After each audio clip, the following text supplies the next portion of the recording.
नमस्कार दोस्तों, स्वागत है आपका अपनी यूट्यूब चैनल बीडीपी इन्वेस्टमेंट में। आज की इस वीडियो में हम बात करने वाले हैं श्री इंफ्रास्ट्रक्चर फाइनेंस लिमिटेड के स्टॉक के ऊपर दोस्तों। और ये स्टॉक के ऊपर दोस्तों बात करने का बहुत बड़ा अपडेट है दोस्तों। एनएससी का कोड है SREINFRA। और इसके साथ साथ हम सिंटेक्स का भी दोस्तों चर्चा करने वाले हैं। श्री इंफ्रास्ट्रक्चर का अभी का जो क्लोजिंग प्राइस है 2.10 और 7.69% की तेजी बनी हुई है दोस्तों। इन्वेस्टर में काफी अच्छी खुशी चल रही है और रीजन क्या है उसके ऊपर चर्चा करेंगे। पिछले एक महीने में 5% की से भी ज्यादा का रिटर्न आया है दोस्तों। 6 महीने के अंदर 20% से भी ज्यादा का डाउन साइड आया है। और एक साल में बहुत ही अच्छा वेल डिस्ट्रॉय किया है 48.78%। थोड़ा और लंबा जाएंगे 5 साल में तो दोस्तों अच्छी खासी वेल डिस्ट्रॉय की है। अगर किसी ने गलती से भी यहाँ पे इन्वेस्ट किया होता 2018 में तो 95.67% की डाउन साइड देखी गई है over the longer period of time. 2000 में भी ये पेनी स्टॉक था दोस्तों। उसके बाद एक अच्छी रनअप दिखाई स्टॉक ने, अच्छे दिन आए 1414 और यहाँ पे नीचे से ऊपर गया। क्या अब दोबारा श्री इंफ्रास्ट्रक्चर में अच्छे दिन आएंगे या नहीं, इसके ऊपर ही इस वीडियो का पूरा चर्चा है। यहाँ पे बड़ा डिसीजन हुआ है दोस्तों। NARCL likely to wind up Sri Infra Group Equipment Finance arm retain SIFL for business continuity. At present, most of the assets remain within SEFL books due to previous restructuring. अब ये अगस्त 13 का news है, इसको थोड़ा सा समझने की कोशिश करते हैं। अभी जो है दोस्तों बहुत सारे एसेट जो है वो श्री इंफ्रास्ट्रक्चर फाइनेंस लिमिटेड के बुक्स में है ड्यू टू प्रीवियस रिस्ट्रक्चरिंग। और जो न्यू रिजोल्यूशन प्लान बना है दोस्तों, upon assuming control of the companies will abstain from pursuing the fresh lending from SEFL and the non-banking financial NBFC will be dissolved once its outstanding debt is recaptured and ongoing court cases are settled। एक अच्छी बात बोल सकते हैं। SIFL with a clear balance sheet and few legal imbalances will be revitalized and fresh lending operations will be conducted under this entity। यानी कि ये जो एंटिटी है एज अ फ्रेश एंटिटी कर सकती है कारोबार। और एक अच्छी बात बोल सकते हैं कि दोस्तों जो बुक्स में प्रॉब्लम है जैसे ILFS ग्रुप का हुआ था वैसा ही था। On February committee of creditors for the Shree group प्रीम्स endorsed the NARC resolution plan, which garnered highest vote share of 89.2% and three final contender for Sri Finance। और NARCL ने ऑफर किया है net present value bid for 555 crore.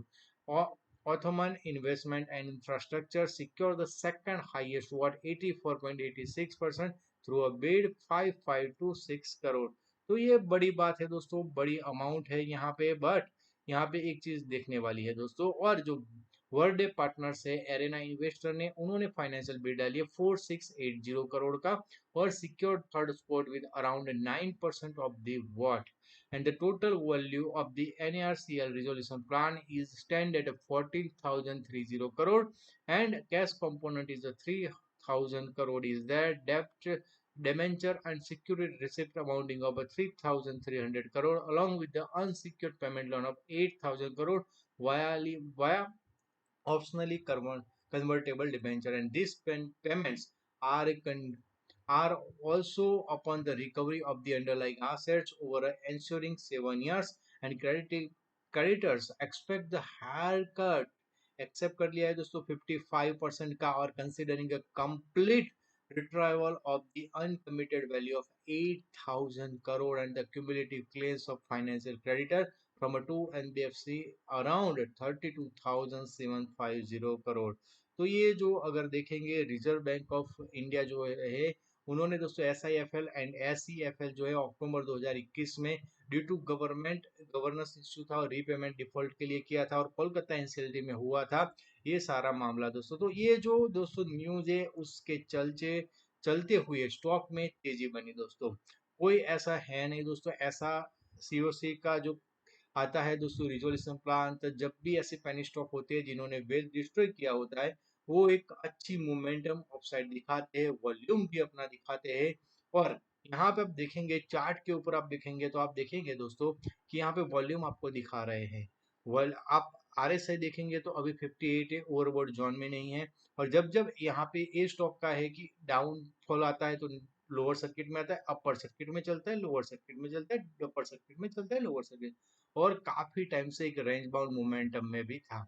अगर किसी को बहुत penny stock में इच्छा हो लगाने की दोस्तों, तो यहाँ पे आप देखेंगे ट्रेंड लाइन जो है उस ट्रेंड लाइन का ब्रेकआउट आया है दोस्तों, वॉल्यूम के साथ आया है, और एक बड़ी रेंज बाउंड मूवमेंट जो है दोस्तों उसका भी आप ब्रेकआउट बोल सकते हैं।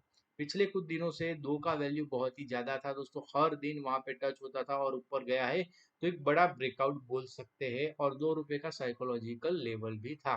बट हमें ये नहीं भूलना चाहिए कि ये वेल्थ डिस्ट्रॉयर स्टॉक है जिसने पैसे बर्बाद किए हैं।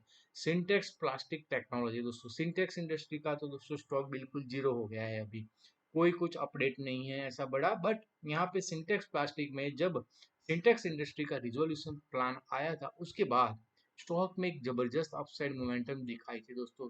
3-4 रुपए का स्टॉक था, उसके बाद स्टॉक गया 14 रुपए तक गया, और उसके बाद अब क्या हाल है स्टॉक का, अब दोस्तों 1.20 का चल रहा है। पिछले 5 साल में इसने भी उसका बाई है दोस्तों श्री का, और 96% का अच्छा नेगेटिव रिटर्न दिया है।